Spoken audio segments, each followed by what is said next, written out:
الله وبركاته.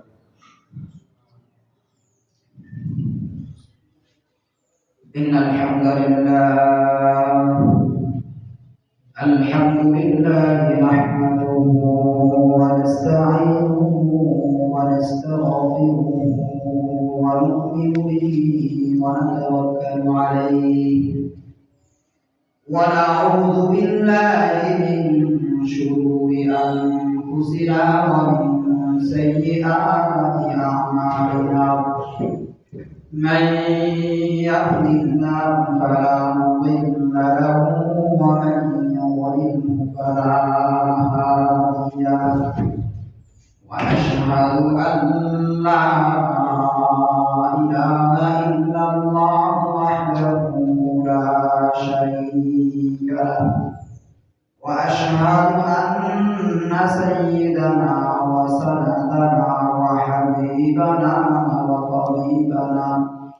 وطبيب قلوبنا ومولانا محمدا عبده ورسوله أرسله بالحق بشيرا ونذيرا وداعيا إلى الله بإذنه وسراجا منيرا. وقال الله تعالى في كلامه المجيد والفرقان الحميد: أعوذ بالله من الشيطان الرجيم.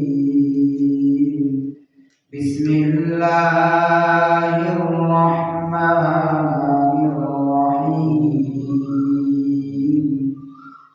شهر رمضان الذي أنزل فيه القرآن هدى للناس بينات من الهدى والفرقان فمن شهد منكم الشهر فليصم ومن كان مريضا أو على سفر فعدة من أيام أخر يريد الله بكم اليسر ولا يريد بكم العسر ولتكملوا العدة ولتكبروا الله على ما هداكم ولعلكم تشكرون.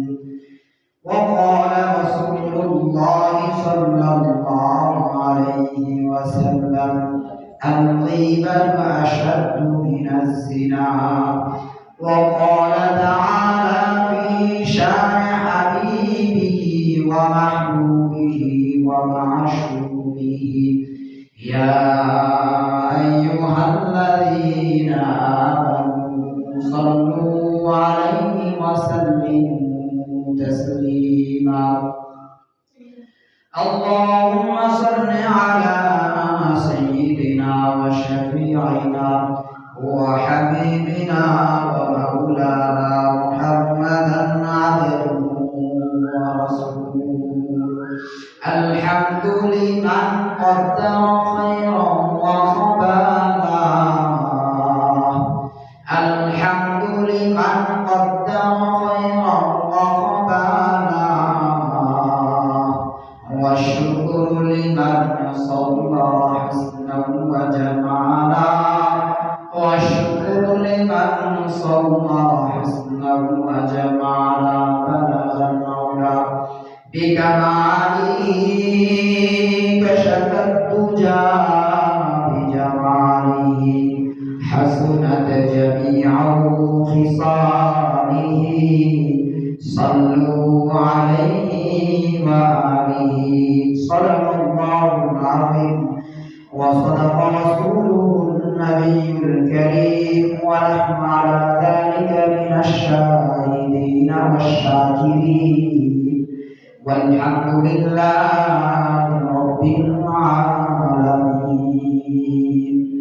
সম্মানিত উপস্থিতি, মহান মালিকের দরবারে লাখো শুকরিয়া যে মালিক আমাকে আপনাকে অত্যন্ত দয়া করে মায়া করে মহাব্বত করে মেহেরবানি করে মালিকের ঘরে পৌঁছাইছেন এবং এমন একটা সময় বুঝাইছেন যে সময়টা অত্যন্ত দামি একটা সময়। এমনি তো রমজান মাসের দাম অন্যান্য মাস থেকে অনেক বেশি, তারপরে আবার জুমার দিন, জুমার পূর্ব মুহূর্তে মালিকের কিছু আদেশ নিষেধ সম্পর্কে হেদায়েত গ্রহণ করার জন্য কোরআন হাদিস থেকে কিছু কথা বলার আমাদের নিয়তের শোনার তৌফিক এনায়েত করেছেন। এজন্য এই দিন থেকে শুকর আদায় করি আলহামদুলিল্লাহ। সম্মানিত উপস্থিতি, রমজান মুবারক চলতেছে। রমজান মাসটা তাকওয়া অর্জন করার মাস। রমজান মাসটা তাকওয়া অর্জন করার মাস। তাকওয়া কি জিনিস? তাকওয়া হইল মালিকের হুকুম যা করছে তা পরিপূর্ণ মানা, মালিক যা থেকে নিষেধ করছে ওই সমস্ত নিষেধ কাজগুলো ছেড়ে দেওয়া, এটা হলো তাকওয়া। এটা কি তাকওয়া?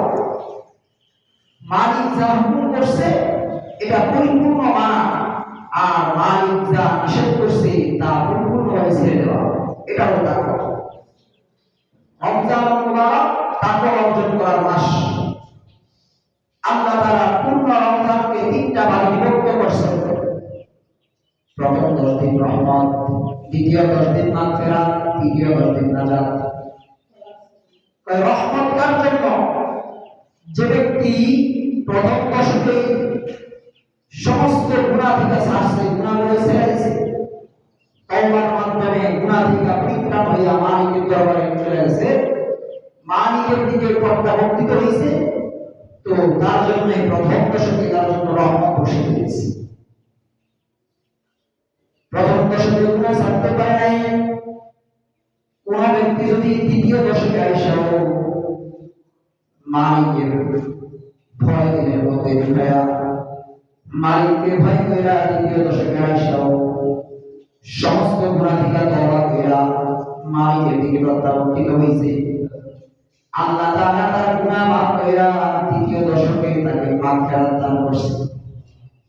কেউ প্রথম দশক দ্বিতীয় দশকে গুনাহ ছাড়তে পারে নাই, তৃতীয় দশকে আইসা যদি তওবা কইরা সমস্ত গুনাহ থেকে পরিত্রাণ হয়ে যায়, আল্লাহ তাআলা ওই ব্যক্তিকেও রমজানের শেষ দশকেও আল্লাহ তাআলা তাকে জাহান্নাম থেকে নাজাত মুক্তির ব্যবস্থা করে দেবেন। সুবহানাল্লাহ।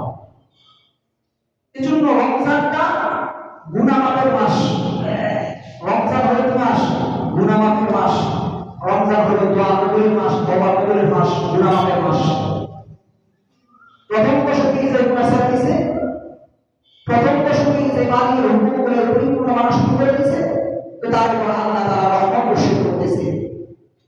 প্রথম দশকে ছাড়তে পারে নাই, শয়তানের ধোঁকায় বাস করছে, এবারও করতেছে। দ্বিতীয় দশকে আইসা বুঝে আসছে, হায় আমি তো রমজানের গুনার মধ্যে লিপ্ত। এজন্য সে দ্বিতীয় দশকে আইসা তওবার মাধ্যমে গুনাহ থেকে পরিত্রাণ হইয়া ফিরে আসবে। আল্লাহ তাআলা ওই ব্যক্তিকেও দ্বিতীয় দশকে মাগফিরাত দিয়ে দিয়েছে।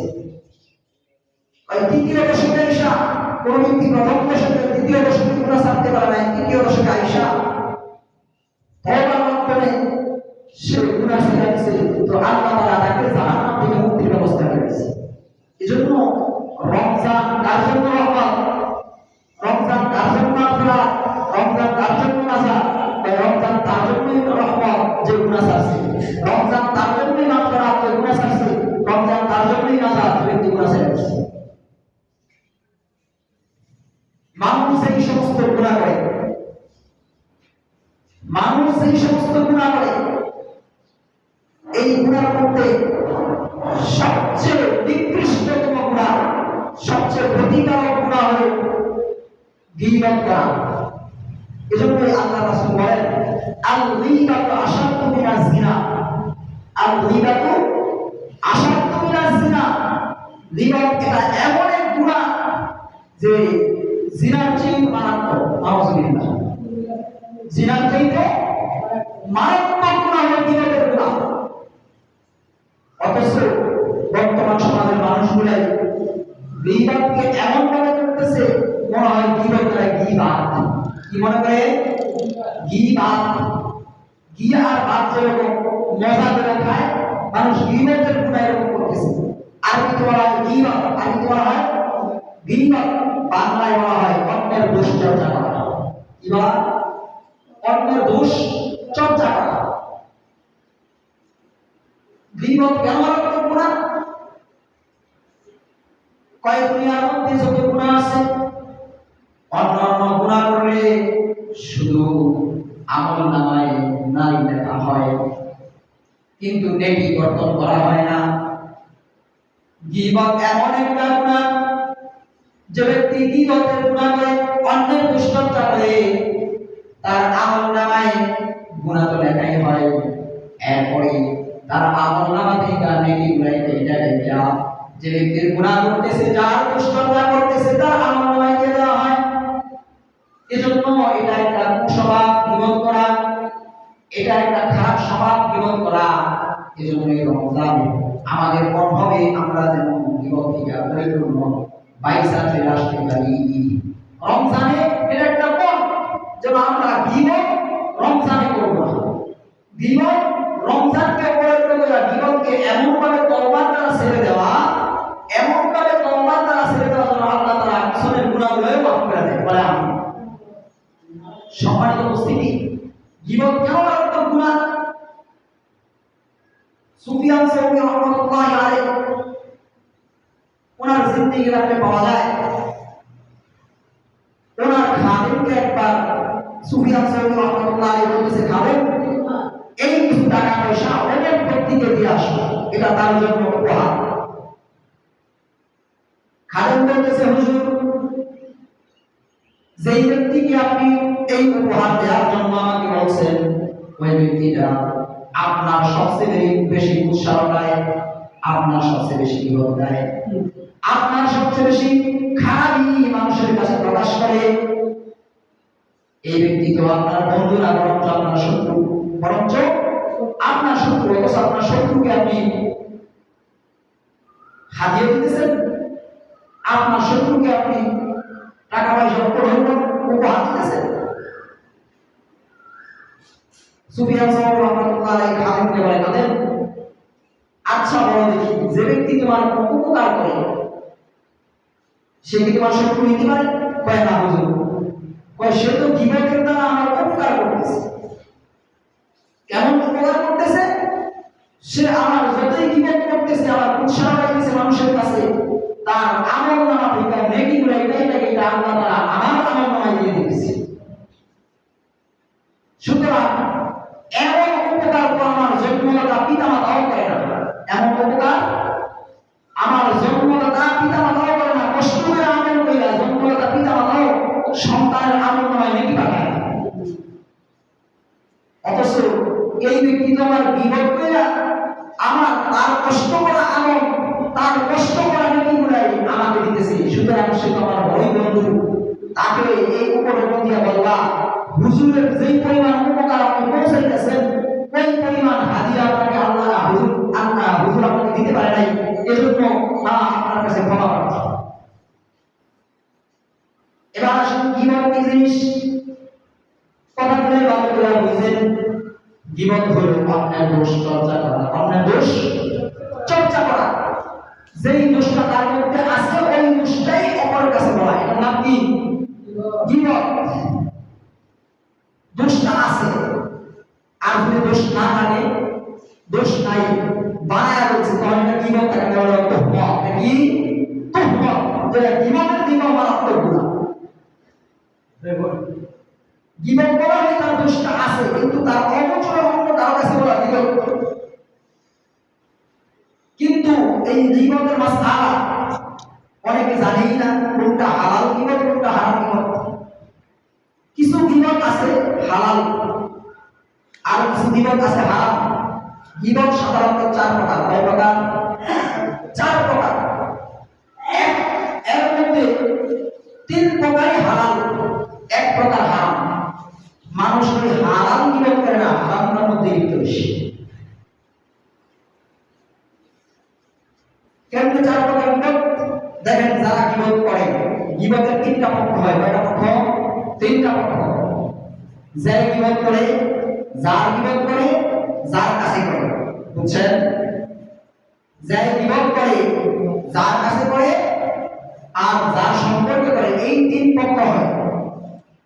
যদি এই তিন পক্ষের কোন পক্ষের উপকারার্থে যদি যদি এই তিন পক্ষের কোন পক্ষের উপকারার্থে অথবা তিন পক্ষের কাউকে বিপদের থেকে বাঁচানোর জন্য অথবা সংশোধনের উদ্দেশ্যে গীবত করে, এই গীবত হলো হারাম জায়েজ। উদাহরণ দিলে বুঝবেন সুন্দরভাবে। রাস্তা দিয়ে একটা যুবক ছেলে আসতেছে, আপনার সাথে গালি করছে, আপনার সাথে কি করছে? গালি করছে। আপনি তার সংশোধনের উদ্দেশ্যে তার গার্জিয়ানকে গিয়ে বললেন, এই দেখো তোমার সন্তান কিন্তু এরকম এরকম খারাপ আচরণ করে, তাকে সাবধান করো। যদি সাবধান না করো তাহলে ভবিষ্যতে তার ভবিষ্যৎ অন্ধকার। আচ্ছা বলেন দেখি, এই যে সন্তানের প্রশ্ন বাবার কাছে বললেন, ওই সময় কি সন্তান সামনে ছিল? তার অবচরে তার দোষ বলা হয়েছে, কি কিন্তু এখানে দেখার বিষয় হইল আসলে কি উদ্দেশ্যে বলছেন। উদ্দেশ্যটা কি? উদ্দেশ্য কি? ওই সন্তানটাকে সংশোধন করা। উদ্দেশ্য কি? সন্তানটাকে, ওই ছেলেটাকে সংশোধন করা, এটা উদ্দেশ্য। এবং যার কাছে বললে অর্থাৎ তার পিতা মাতা যে সংশোধন করতে পারবে এমন ব্যক্তির কাছে বলছেন, এই ধরনের গীবত জায়েজ। এই ধরনের গীবত কি জায়েজ? দুই নম্বর আসে, মনে করেন কথার কথা, আপনার এক ভাই জবরদস্তি কইরা আপনার জমি 2 গুণ বেশি গেছে। এখন আপনি মহামান্য আদালতের কাছে গিয়ে বিচার দায়ের করছেন, মহামান্য আদালত আমার ভাই আমার বাড়ির পাশ থেকে 2 গুণ জমি বেশি খায়, আমার উপর জবরদস্তি কইরা আমি এটা বিচার চাই। আচ্ছা বলেন দেখি, ওই যে আদালত আপনার ভাইয়ের এই দোষটা বললেন, ওই সময় কি আপনার ভাই সামনে ছিল? সামনে না, অবচরে বলছে। এটি কি গীবত, ঠিক না? কারণ দোষ কারণ অবচরে বলেন তো গীবত। কিন্তু এখানে দেখার বিষয় হল এটা কি উদ্দেশ্যে বলছে? উদ্দেশ্য কি? তার ক্ষতি থেকে নিজে বাঁচার জন্য। উদ্দেশ্য কি? তার ক্ষতি থেকে নিজে বাঁচার জন্য। এবং এমন ব্যক্তির কাছে গিয়া তার দোষটা বলছেন যে তার ক্ষতি থেকে আপনাকে বাঁচাই দিতে পারে। এই ধরনের গীবত জায়েজ। যদি এই ধরনের গীবত জায়েজ না হইত তাহলে কেউ সঠিক বিচার পাইত না, ঠিক না? 3 নাম্বার হইল কারো ক্ষতি থেকে কাউকে বাঁচানোর জন্য, গীবতের ক্ষতি থেকে বাঁচানোর জন্য। যেমন উদাহরণস্বরূপ, আপনার ক্লোজ একটা বন্ধু, খুব প্রিয় একটা বন্ধু, এর কাছে এক ব্যক্তি গিয়ে টাকা ধার দিয়েছে। এখন আপনি জানেন যে আমার বন্ধু ঠিক আছে, ব্যক্তি টাকা ধার দিতেছে, সে টাকা নিয়ে আপনার টাকা ফেরত দিতে চায় না। কি দিতে চায় না? টাকা ফেরত দিতে চায় না। এখন আপনি কি করলেন? এদের মধ্যে গিয়ে বললেন, বুঝতে তোমার সাথে একটা গোপনীয় কথা আছে, এদিকে আসো, তোমাদের কথা পরে বলবো। তাকে ঘুরে ডাইকা নিয়ে বললেন, দেখো বুঝতো, সে তো তোমার কাছে টাকা চাইতেছে, এখন যদি তুমি তাকে টাকা দেয় তার কিন্তু একটা খারাপ অভ্যাস আছে, কি? টাকা নিলে আর টাকা ফেরত দিতে চায় না, তুমি কিন্তু বুঝে শুনে টাকা দিবে। আচ্ছা বলেন দেখি, যে ব্যক্তি টাকা নিতে চাই, টাকা নিলে টাকা ফেরত দেয় না, এটা কি তার দোষ না? তার দোষ। কিন্তু তার সামনে বলছে না, অবচরে বলছে তো গীবত। কিন্তু দেখার বিষয় হইল এখানে কি কারণে আপনি তার গীবতটা বলছেন? আপনার দোস্তকে তার ক্ষতি থেকে বাঁচানোর জন্য, ঠিক না? এই জন্যই এই গীবত জায়েজ। এই 3 ধরনের গীবত জায়েজ, আর বাকি যা আছে সবগুলাই হারাম। আমরা সমাজের মধ্যে দেখবেন অনেক সময় এরকম হয়, কথার কথা রানীপুরের মধ্যে একটা মেয়ের জন্য সম্বন্ধ হয়েছে। আয়েশা জিজ্ঞাসা, আব্দুল্লাহ তোমাকে মেয়ে আব্দুর রহমানের মেয়েটা কেমন? তুমি তো এলাকার লোক চিনো, আব্দুর রহমানের মেয়েটা কেমন? আপনি জানেন মেয়ের মধ্যে খারাপ দোষ আছে। কি আছে? খারাপ দোষ আছে। এখন আপনি চিন্তা করেন কি, আরে মেয়ের বিয়েটাকে ধোকা দিয়ে দিন। অবশ্য আপনি তো তার দোষটা প্রকাশ করলেন না, না করার কারণে সবচেয়ে বড় ক্ষতি করলেন। কেমন ক্ষতি করলেন? মেয়েটার আগের দিন বিয়ে হয়েছে, 1 সপ্তাহ বা 1 মাস পরে সংসার ভেঙে গেছে মেয়ের খারাপ দোষ থাকার কারণে। আপনার কাছে যদি এসে জিজ্ঞাসা করে আব্দুর রহমানের মেয়েটা কেমন, আপনি তার বৃত্তান্ত সহ বলে দেবেন। তার বৃত্তান্ত যদি দোষ থাকে দোষ প্রতি বলে দাও। এখন আপনারা দেখেন তার এই গুণ আছে আমার নামাজার মতো, তার এই দোষ আছে আপনারা দেখেন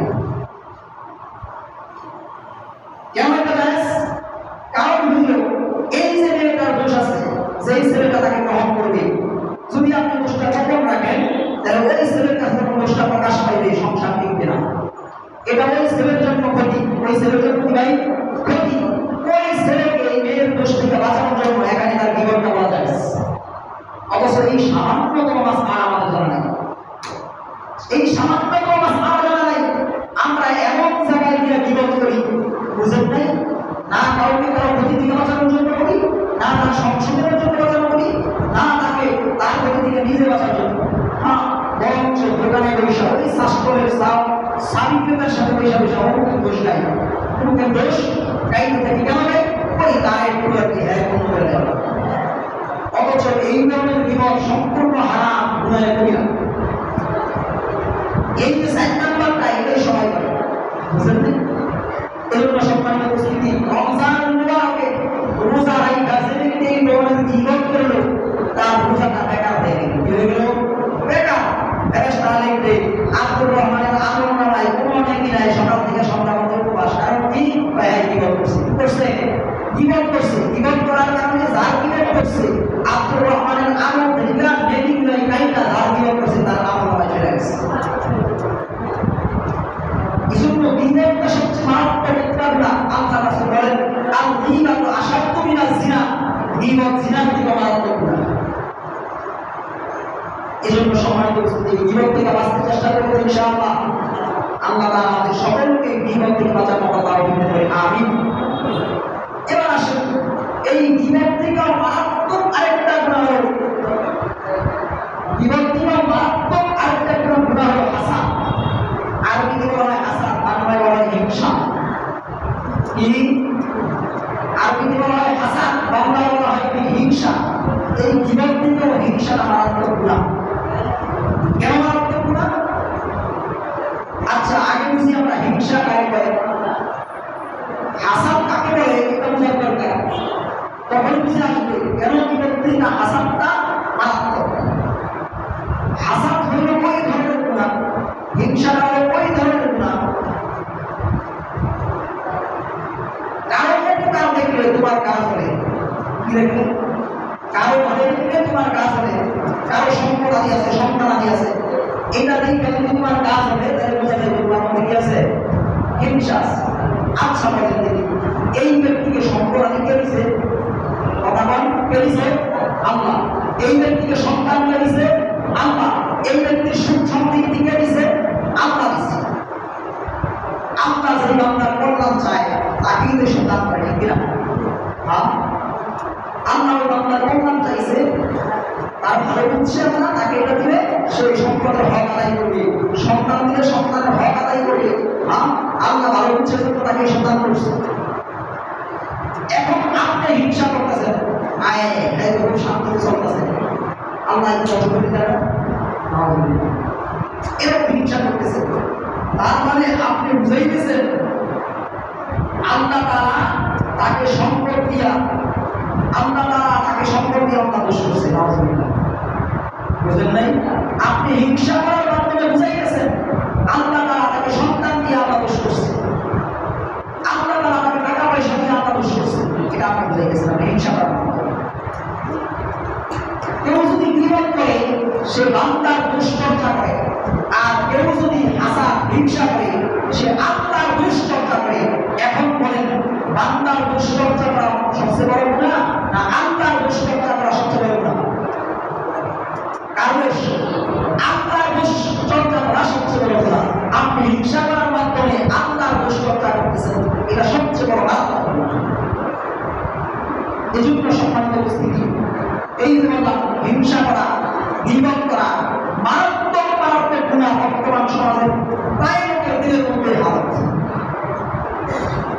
এজন্য আসুন, এই রমজান হলো তাকওয়া অর্জন করার মাস।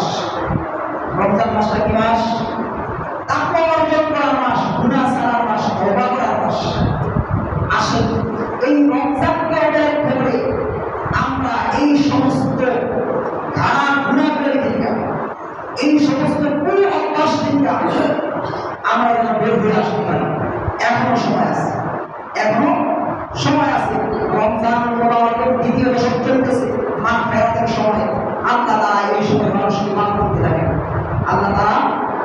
এই সময় মানুষ মাফ করতে পারে, মাফ করার সময় আসলে আমরা এই সমস্ত গুণাগুলো থেকে বের হয়ে আসি। যদি আমি আমাকে এই সমস্ত গুণাগুলো বের করে আনতে পারি, তাহলে আল্লাহ তাআলা কোরআন কারীমের মধ্যে বলেছেন, শাহরু রমাদানাল্লাযী উনজিলা ফীহিল কুরআন হুদাল লিন-নাস বাইয়িনাতিন মিনাল হুদা ওয়াল ফুরকান। আল্লাহ বলেছেন রমজান মুবারকে কোরআন নাযিল করছি। কোরআন নাযিলের মাস রমজান মাস। হুদাল লিন-নাস, মানুষের হেদায়েতের জন্য। কিসের জন্য? মানুষের হেদায়েতের জন্য কোরআন নাযিল করছি। এখন বলেন হেদায়েত তার জন্য যে গুনার মধ্যে লিপ্ত, না যে গুনাহ ছাড়ছে তার জন্য? কথার উত্তর দিন নাকি? যে গুনায় লিপ্ত তার জন্য হেদায়েত, না যে গুনাহ ছাড়ছে তার জন্য হেদায়েত? যে গুনাহ ছাড়ছে তার জন্য হেদায়েত। বুঝেন? আরে কথা বুঝেন। ডাক্তারের কাছে আপনার অসুস্থ, ডাক্তারের কাছে গেছে, ডাক্তার আপনাকে ঔষধ দিচ্ছে, ঔষধ নিয়মিত খাইলেই তো সারে, ঠিক না? এখন আপনি ঔষধ নিয়মিত খান না, রোগ ভালো হবে? রোগ ভালো হবে? ভালো হবে। আল্লাহ বলছে গুনাহ ছাড়ো, আমার হুকুম মানো, যদি মানো তাহলে তোমার জন্য হেদায়েত। এখন আপনার কথাকে আপনি বিনয় করে হুকুম মানলেন না, গুনাহ ছাড়লেন না, আপনার জন্য হেদায়েত? যে গুনাহ ছাড়ছে তার জন্য কি হেদায়েত? হুদাল লিন-নাস বাইয়িনাতিন মিনাল হুদা ওয়াল ফুরকান। এই কোরআনটা হলো হক বাতিলের পার্থক্যকারী। কি? হক বাতিলের পার্থক্যকারী। ফুরকান হক বাতিলের কি ভাই? পার্থক্যকারী। আপনি কোরআনকে যে জায়গায় রাখবেন, কোরআন আপনাকে রাস্তা দেখাইবে। কোরআন যদি কোরআনের হুকুম আহকাম যদি আপনি পরিবারে রাখেন, কোরআন আপনাকে যোগ্যতা সম্পন্ন একজন অভিভাবক বানাইবে। কোরআনকে যদি আপনি কোরআনের হুকুম আহকামকে রাষ্ট্রীয় হয়ে রাখেন, কোরআন আপনাকে রাষ্ট্রের সুন্দর পরিবেশ তৈরি করে দিবে কিনা? আর ভাই দিবে কিনা? দেখেন কয়েকদিন আগের ঘটনা, মাগুরা ছোট্ট বাচ্চা দর্শন করেছে। এই ঘটনাটা বিভিন্ন মাধ্যমে আমরা অনেকেই জানি না, জানি না। মাগুরার ছোট্ট মেয়েটা দর্শন আছে। আজকে যদি এই দেশে কোরআনকে রাষ্ট্রীয়ভাবে রাখা হইত, কোরআনের আইনকে রাষ্ট্রীয়ভাবে পালন করা হইত, দর্শকের বিচার কি? কোরআনের বিধান অনুযায়ী দর্শকের বিচার কি? যদি বিবাহিত হয় দর্শন করে, কথা বুঝেন? যদি লোকটা কি হয়? বিবাহিত হয়, অন্য কোনো মহিলাকে দর্শন করে, ওই পুরুষের জন্য রজম। রজম মহিলা তাই মেরে ফেলে। রজম মানে পাথর নিক্ষেপ করা, জনসম্মুখে তাকে পাথর নিক্ষেপ করে মৃত্যু করে দিবে।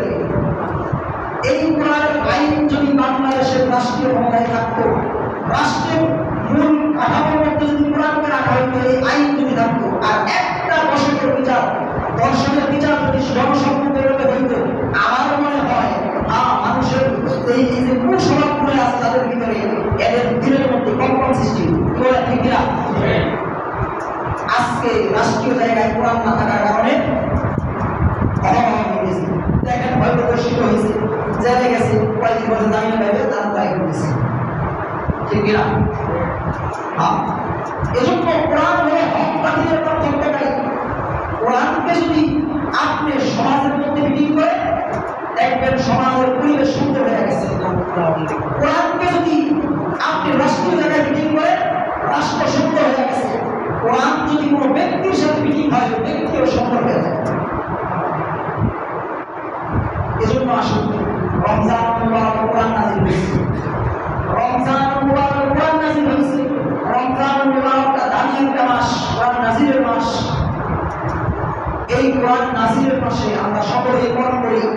কোরআন আমাকে আপনাকে যেইভাবে রাস্তা দেখায়, আমি আপনি ওইভাবে চলার চেষ্টা করবো ইনশাআল্লাহ। আমি আপনি যদি কোরআনকে পরিপূর্ণ মানি, কোরআনকে যদি আমার ব্যক্তি সত্তার মধ্যে বিলীন করে চলতে পারি, আমরা পছন্দ রাখবো। আবার সেই সাহাবীদের যুগ সোনালী যুগে পরিণত হবে। কোরআন সাহাবীরা মানছে, এমনভাবে মানছে, কোরআন এমনভাবে মানছে, সাহাবীর জিন্দেগি আপনি দেখা যায় এরা কোরআনকে কিভাবে মানছে। হযরত ওমর রাদিয়াল্লাহু তাআলা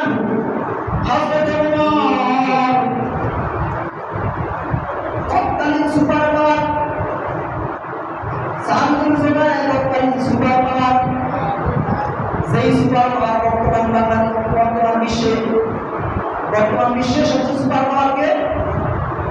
আমেরিকা। সবচেয়ে সুপার পাওয়ার কে? রাশিয়া। এরা বিশ্বের বড় না? তৎকালীন যুগের সুপার পাওয়ার ছিল পারস্য আর রোম। ওই পারস্য আর রোমের মতো জায়গায় গিয়ে উমরের মতো ব্যক্তিত্ব তাকে খাবার দিছে, আর উমরের মতো ব্যক্তিত্ব ইহুদি খ্রিস্টানের মতো খাবার গ্রহণ করে নাই। উমরের মতো ব্যক্তিত্ব নিচে বৈশা খাবার গ্রহণ করছে, রাসূলের সুন্নতকে প্রাধান্য দিয়েছে, কোরআনকে নিজের জিন্দেগিতে বিক্রি করছে। ফলশ্রুতিতে হয়েছে কি? হযরত উমরের জীবন দশায় অন্য পৃথিবীর বাদশাহ উমর হয়ে গেছে। এজন্য আসুন কোরআনকে নিজের মধ্যে বিলীন করে আমি আপনার যদি দামি হইতে চাই তাহলে কোরআনকে বিলীন করা অতি জরুরি। আমি আপনার যদি মন সত্যরা মানুষ হইতে চাই, আমার আপনার আত্মাকে মধ্যে কোরআনকে বিলীন করা অতি জরুরি। কোরআন যেই জায়গায় লাগে ওই জায়গাটা দামি হয়ে যায়। রমজান মুবারকে কোরআন নাযিল হয়েছে বিদায় রমজান দামি হয়ে গেছে। আল্লাহ রাসূল বলেন শাবান শাহরি রমজান শাহরুল্লাহ। শাবান আল্লাহর মাস, রমজান আল্লাহর মাস। এই হাদিসের অর্থ কি? এই হাদিসের ব্যাখ্যা কি? আচ্ছা বলেন দেখি, নবীর কোন মাস আছে? আল্লাহর কোন মাস আছে? তার মানে এই যে এই হাদিসটা আল্লাহ রাসূল বলেন ব্যাখ্যা হলো আল্লাহ রাসূল বুঝাইতে চাইছেন সমস্ত নবীর মধ্যে হুজুর সাল্লাল্লাহু আলাইহি ওয়াসাল্লামের শ্রেষ্ঠত্ব যেরকম বেশি, সমস্ত মাসের মধ্যে শাবান মাসের শ্রেষ্ঠত্ব এরকম বেশি। আর সমস্ত মাসগুলো মিলাও আল্লাহর সাথে তুলনা হয় না, ঠিক তখন সমস্ত মাস মিলাও রমজান মাসের সাথে কোনো মাসের তুলনা হয়। এর কারণটা কি? কারণ একটাই, রমজানের কোরআন নাযিল হয়েছে। নাযিল হওয়ার কারণে রমজানের দাম বাইরে গেছে। কোরআন যার সাথে লাগে তার দাম বাইরে যায়। কোরআনের উপর আমরা জুজদান ব্যবহার করি, কাপড়। এই জুজদানের কাপড়টা একবারে নিম্নমানের কাপড়, হয়তো 25 টাকা 30 টাকা গজ, আর 50 টাকা গজ, তাই 100 টাকা গজের কাপড় দিয়ে একটা জুজদান বানায়। অথচ দেখবেন এই কোরআনের কাপড়টা যদি কারো পায়ে লাগে অথবা নিচে পড়ে যায়, তো আমি আপনি উঠাই চুপ খাই। কারণ কি?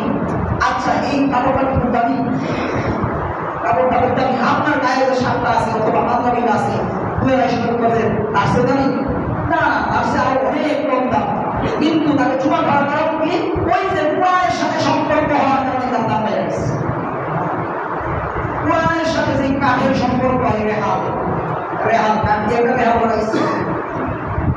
এই রেহালটা কাঠটা ফল আছে, ফল কাঠ, তেমন শাড়ি বানানো। কিন্তু যদি ওই রেহালটা আপনার পায়ে লাগে তো এটাকে চুমা নেয়, তাই কিনা? অথচ আপনার ঘরে ফার্নিচার সুন্দর করে কাঠ বানাইছেন, বক্স কাঠ, সুন্দর সুন্দর ফার্নিচার বানাইছেন, কোনদিন ওইখানে কালারে চুমা খাইছেন, তাহলে এই প্রত্যেকটি কাঠটা উঠে কেন চুমা খাইছেন? কারণ তার সাথে কার কালাম লাগছে? আল্লাহর কালাম লাগছে। আল্লাহ যেরকম দামি, আল্লাহর কালাম যেরকম দামি, আর এই দামি জিনিসটার সাথে থাকলে ওই ব্যক্তিও দামি হয়ে যায়। এজন্য সম্মানিত উপস্থিতি, রমজান মুবারকে কোরআন নাযিল হয়েছে। রমজান মুবারকটা দোয়া কবুলের মাস, রমজান মুবারকটা নামাজের মাস। আল্লাহ রাসূল হাদিসের মধ্যে বলেন, দেখেন কেমন একটা হাদিস, আজিম একটা হাদিস শোনাবো আজকে। ভালো করে খেয়াল করে শুনবেন, এই হাদিসটার মর্ম আর অর্থ অনেক বেশি। ফেরেশতাদের মধ্যে সবচেয়ে উত্তম, সবচেয়ে দামি ফেরেশতা হলো জিবরাইল। কেন দামি হয়েছে? ফেরেশতারা আছে ঠিক না, মিকাইল, আজরাইল, ইসরাফিল ফেরেশতা ছিল, কিন্তু জিবরাইল কেন দামি হয়েছে? জিবরাইলের সাথে কোরআন আছে, কি আছে ভাই? জিবরাইলের কাছে কি? দুনিয়ার মধ্যে যত পয়গাম্বর আসছে এদের কাছে আল্লাহ ওহী পৌঁছানো হয়েছে জিবরাইলের কাছ। জিবরাইলের সাথে কোরআন লাগার কারণে জিবরাইল ফেরেশতার দাম বেড়ে গেছে। ভাই কেমন দাম? ভাই সমস্ত ফেরেশতার থেকে দামি, সমস্ত ফেরেশতার থেকে দাম বেশি কার? জিবরাইল আলাইহিস সালাম। আর সমস্ত নবী থেকে দাম বেশি কার? হুজুর সাল্লাল্লাহু আলাইহি ওয়াসাল্লাম। এই যে একটা হাদিসটা বললো সবচেয়ে দামি ফেরেশতা আর সবচেয়ে দামি নবী হাদিস। আল্লাহ রাসূল একবার মিম্বারে উঠতেছিলেন, যখনই প্রথম সিঁড়িতে উঠলেন আমিন বললেন, দ্বিতীয় সিঁড়িতে আমিন বললেন, তৃতীয় সিঁড়িতে আমিন বললেন। খুতবার শেষে যখন নামলেন সাহাবীরা প্রশ্ন করেন, আল্লাহর রাসূল আজকে আপনার থেকে এমন একটা আমল প্রকাশ পাইছে যে আমলটা বিগত দিনে আর দেখলেন। ওই কি আমল? প্রথম সিঁড়িতে উঠছেন তো আমিন বলছেন, দ্বিতীয় সিঁড়িতে আমিন, তৃতীয় সিঁড়িতে আমিন, কারণটা কি? আল্লাহর রাসূল বলেন, আমি যখন প্রথম সিঁড়িতে পা রাখছি সবচেয়ে দামি ফেরেশতাদের কারা? আপনাকে কে জানি? জিবরাইল। জিবরাইল আলাইহিস সালাম আমার কানে কানে আয়েশা বলতেছে, ওই ব্যক্তি ধ্বংস হোক, ওই ব্যক্তি ধ্বংস হোক যে আমার নাম অর্থাৎ হুজুর সাল্লাল্লাহু আলাইহি ওয়াসাল্লামের নাম তার সামনে প্রকাশ করেছে আর সে আমার উপর দরুদ পড়ে নাই, ওই ব্যক্তি ধ্বংস হোক। বুঝেন? এই যে দুরুদের মাসআলা এটা অনেক জানি না। আমরা কিন্তু মুসলমান, অনেক যদি জিজ্ঞাসা যে দুরুদ কেমনে বড় মারবো, কেমনে বড় মারে জানি না, মাসআলা জানি না। দুরুদ সাধারণত দুরুদের মাসআলা হলে দুরুদ 4 ধরনের পড়া হয়। প্রথম দুরুদ ফরজ, বুঝলেন? ভালো করে বুঝেন কিন্তু দুরুদ পড়া ফরজ, দুরুদ পড়া ওয়াজিব, দুরুদ পড়া সুন্নাত, দুরুদ পড়া মুস্তাহাব। দুরুদ পড়া কি কর্ণাকে মাসআলা শিখে রেখে প্রতিদিন আইবো না, এই রাস্তা তোমায় বলতেছি মনে রাখবেন। দুরুদ পড়া কি ফরজ, দুরুদ পড়া ওয়াজিব, দুরুদ পড়া সুন্নাত, দুরুদ পড়া মুস্তাহাব। প্রেক্ষাপটে সময় প্রেক্ষাপট দুরুদ পড়া ফরজ। তারপরে জীবনে কোনো মুসলমান তার পুরো জিন্দেগিতে একবার দুরুদ পড়া ফরজ। যদি একবারও সে দুরুদ না পড়ে তাহলে জিয়াত করার গুনাহ তার আমল হয়ে যাবে। বুঝছেন? রাসূলের উপর জীবনে একবার দুরুদ পড়া কি ফরজ। দুরুদ পড়া ওয়াজিব কখন? এই যে আপনারা বসছেন, আমি বয়ান করতেছি, এখানে রাসূলের নাম বিভিন্ন সময় আসতে পারে, অনেকবার আসতে পারে, ঠিক না? আপনি যখন হুজুর সাল্লাল্লাহু আলাইহি ওয়াসাল্লাম নাম বলবো একবার বলা সাল্লাল্লাহু আলাইহি ওয়াসাল্লাম, এটা আপনার উপর ওয়াজিব, এটা আপনার উপর কি ওয়াজিব, একবার বলা। এখন আপনি যদি অবসর থাকেন, কি থাকেন? অবসর। কেন অবসর না কেন? আমি বয়ান করতেছি, আপনি শুনতেছেন, আপনি তো অবসর না, এই অবসরটা থাকার কারণে একবার বলা হবে। আর যদি অবসর প্রধানে বসে আছেন, কেউ রাসূলের নাম বারবার নিতেছে, আপনার প্রত্যেকবার বলা হবে, প্রত্যেকবার কি ওয়াজিব। বুঝছেন? পরে তালিম করতেছেন 5 জন বৈশা বা 10 জন বৈশা, একজনে তালিম করতেছে, কিতাব করতেছে, বারবার রাসূলের নাম আসতেছে। ওই মজমার মধ্যে একবার দুরূদ পড়া প্রত্যেকের ওয়াজিব, একবার দুরূদ পড়া কি প্রত্যেকের ওয়াজিব। এমন বারবার বলতে দেয়, আমি বারবার রাসূলের নাম নিতেছি, বারবার বলতেছেন, তাহলে আমার ওয়াজ শুনবেন না এই রাসূলের উপর এই দুরূদ পড়বেন। ওয়াজটা কিন্তু ফরজ, ওয়াজটা কি নাই ফরজ। বুঝলেন না? এই নসিহতটা কি ফরজ, কারণ নসিহতের দ্বারা আপনি বিভিন্ন মাসআলা শিখবেন, এজন্য এটা ফরজ। এর শিক্ষা করা ফরজ, এজন্য এটা ফরজ। আর রাসূলের উপর যদি এই প্রত্যেকবারই দুরূদ পড়তে দেয় তাহলে ওটা ফরজ হয়ে যাচ্ছে। এজন্য মজমার মধ্যে একবার পড়া ওয়াজিব, একবার পড়া ওয়াজিব। বুঝতে পারছি? আর প্রত্যেকবার নামাজের মধ্যে আমরা দুরূদ পড়ি, কি করি? ওই নামাজে দুরূদ, এই দুরূদটা পড়া সুন্নাত, এই দুরূদটা পড়া কি সুন্নাত। এর বাইরে দুরূদের আমল আছে, এর বাইরে যত দুরূদের আমল আছে সেটা মুস্তাহাব। যেমন দোয়ার শুরুতে এবং শেষে আমরা দুরূদ পড়ি, দোয়ার শুরুতে শেষে দুরূদ পড়ি না, বুঝি না আমাদের ভালো দেখো, বুঝলি ভুল করতে বুঝি না। কিভাবে আলহামদুলিল্লাহ রাব্বিল আলামিন কি করি?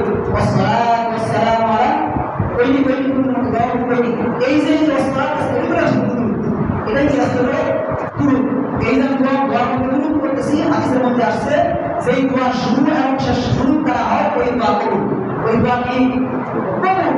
এজন্য আমি দোয়া শুনতে শেষে দুরূদ করলাম, এটা হলো মুস্তাহাব।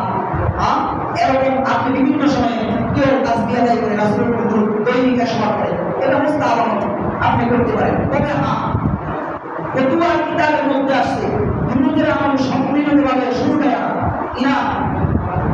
বুঝেন? এই যে মজমার মধ্যে বসছেন, আমি রাসূলের নাম নিছি, দুরূদ প্রত্যেকের উপর ওয়াজিব। এটা আপনার উপর যেরকম ওয়াজিব, ওনার উপর যেরকম ওয়াজিব, ওনার উপর যেরকম ওয়াজিব, ঠিক না? নাকি একজনের উপর ওয়াজিব আদায় করব না? শুরুতে আমাদের সাথে বিষয়টা এরকম না, যার আমল।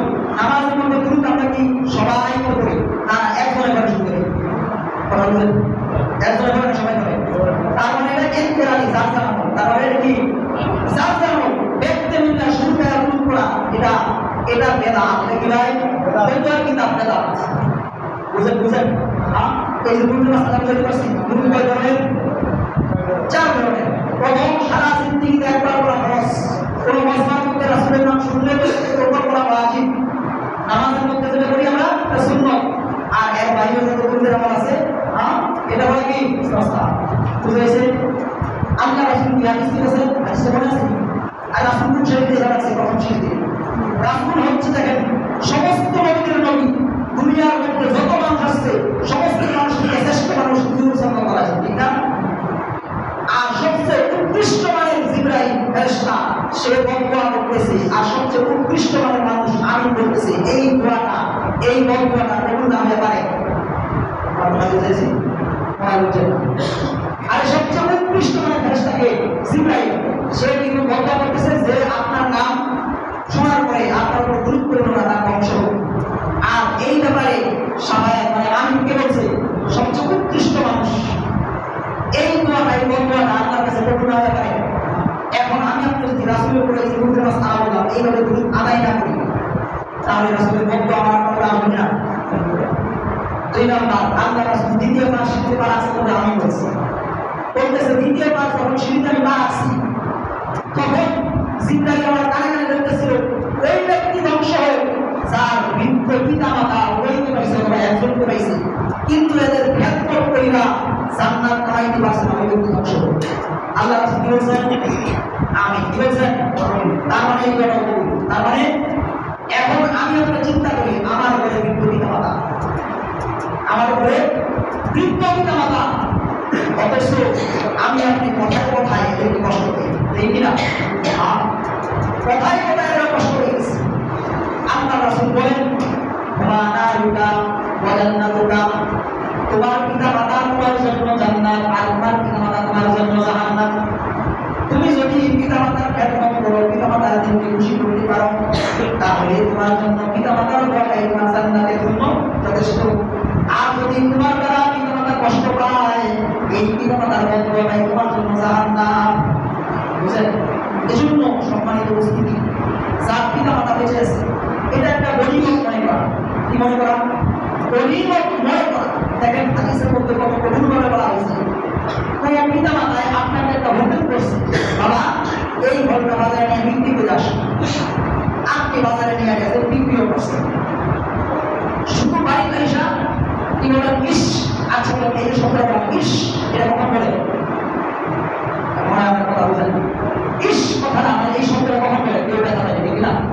হ্যাঁ, ইস এই যে মানে শব্দটা কখন বলে? কেউ যদি কোন কাজে ব্যথা পায় তখনই বলে ইস। আপনি যে এই যে বুঝাইছেন পিতা মাতায়, আমি যে পিতা আমার হুকুম করছো করলাম, আমি বাজারে বিক্রি করতে আনাচ্ছি, আমার খুব কষ্ট হচ্ছে। বুঝলেন না? এই আপনার ইস করাটা এটাও কোরআনে টোটাল নিষেধ। পিতা মাতার কোন কাজ হুকুম করছে ওটা যদি কোরআন হাদিস শরীয়ত সম্মত হয়, কথা কি বুঝলেন? শরীয়ত সম্মত হয়, এই কাজটা পুরা করা আপনার জন্য অতি আবশ্যকীয় বিষয়। এমনকি মাসআলার কিতাবের মধ্যে আছে, আপনি নফল নামাজে দাঁড়াইছেন, কি নামাজে? নফল ফরজ না কিন্তু আবার নফলে দাঁড়াইছেন, ওই অবস্থায় যদি আপনার পিতা মাতা আপনাকে ডাক দেয় নামাজ ছেড়ে দেয়, পিতা মাতা ডাকে সারা চিন্তা করছেন? এত গুরুত্ব দিয়েছে, অথচ আমরা এই যে আল্লাহ রাসূল বলেন যে ব্যক্তি পিতা মাতা পাইছে এদেরকে খেদমত কইরা জান্নাত কামাইতে পারে না, এই ব্যক্তি ধ্বংস। রাসূল বলেছেন আমিন। তার মানে এই দোয়া কবুল, এই দোয়া কবুল। আমার জিন্দেগিতে আমার এই বয়সে আমি দেখছি, বহু দেখছি এরকম যারা এই পিতা মাতার সাথে খারাপ আচরণ করছে দুনিয়ার মধ্যে শাস্তি পেয়েছে। আমার জিন্দেগিতে আমি দেখছি, হ্যাঁ আমার জিন্দেগিতে দেখছি যারা এই পিতা মাতার সাথে খারাপ আচরণ করছে দুনিয়াতে এদের শাস্তি পেয়েছে, আল্লাহ দুনিয়াতেই দেখা গেছে। এজন্য আসুন যাদের পিতা মাতা বেঁচে আছে খুব খেয়াল করার চেষ্টা করা। হ্যাঁ, ওনারা বৃদ্ধ হয়ে গেছে, ওনাদের অনেক কথায় অনেক সময় কষ্ট পাইতে পারে, কিন্তু তাই বলে এদেরকে কষ্ট দেওয়া যাবে। আপনার পিতা মাতা আপনি যখন ছোট ছিলেন, আমি একটা ঘটনা করছিলাম, ছোট্ট বাচ্চাকে বাবা নিয়ে পার্কে ঘুরতে গেছে, এইবার ছেলেটা কাক দেখছে। কি দেখছে? কাক। বাবাকে বারবার জিজ্ঞাসা করতেছে, বাবা এটা কি? কয় কাক। আবার জিজ্ঞেস, বাবা এটা কি? কয় কাক। আবার জিজ্ঞেস, বাবা এটা কি এরকম ভাবে 20 বার জিজ্ঞাসা একবার বাবা কি করে নাই রিপিট করে নাই তার বাবা বলল এরকম করে বাবা হচ্ছে টাকা অথচ এই বাবাই যখন বৃদ্ধ হয়ে গেছে বুঝলেন নাই সন্তানকে বারবার এটা বলে ওটা বলে সন্তান চাইতে চিন্তা করছে আপনার আমার বলে বাবা আপনার কি পরিমাণ ট্যাক্সাম একটু চিন্তা করলে বুঝতে পারে অথচ আমরা খবর নাই কোন পিতা মাতাকে কষ্ট দিতেছি নিজেকে জাহান্নামে বানাইছি এজন্য আসুন রমজান মুবারকে এই বেলায় আবেগ হই তার পিতা মাতা বেঁচে আছে এদেরকে পরিপূর্ণ খেদমত করার চেষ্টা করা আমার সাধ্য কতটুকু নাই ঠিক না এরপরে আপনার রাসূল যখন তৃতীয় শহীদ বাড়াচ্ছেন এবার ওই জিবরাইল কানে কানে বলছে ও আল্লাহর রাসূল যে ব্যক্তি রমজান পাইছে তার গুনাহ মাফ করতে পারে নাই তার গুনাহ মাফ করতে পারে নাই এই ব্যক্তি ধ্বংস আল্লাহ রাসূল কি বলছেন আমি কি বলছেন আমি এই দেখেন সবচেয়ে শ্রেষ্ঠ মানুষ আমি বলছেন আর সবচেয়ে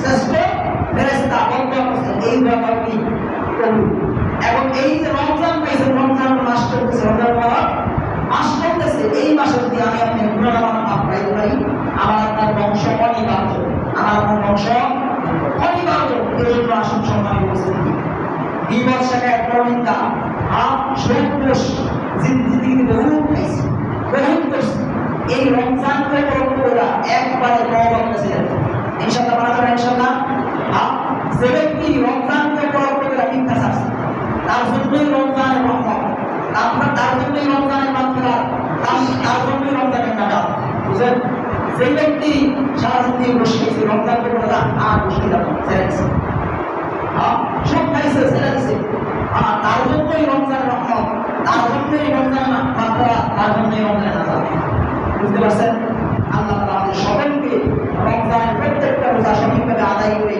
আল্লাহকে খুশি করার তৌফিক দান করুন আমিন সমস্ত গুনাহ থেকে বেঁচে একবারে আল্লাহর ওলি হওয়া আল্লাহর প্রিয় বান্দা